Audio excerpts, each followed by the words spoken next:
May batang multo nga ba ang nagparamdam sa Jollibee crew na ito?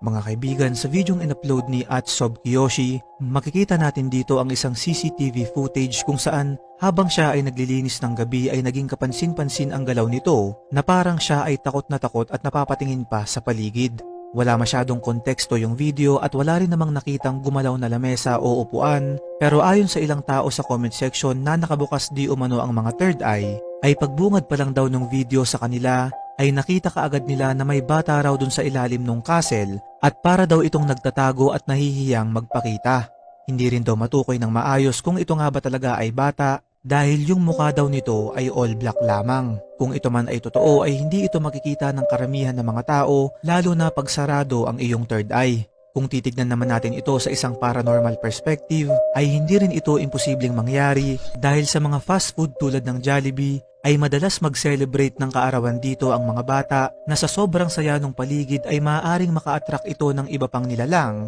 lalo na yung mga batang multo at may posibilidad din na hindi na sila umalis sa lugar na yun. Kaya naman para sa mga kaibigan natin dyan na nagtatrabaho sa mga fast food restaurant lalo na yung mga night shift, ay ibahagi nyo sa comment section kung meron din ba kayong karanasan katulad nito.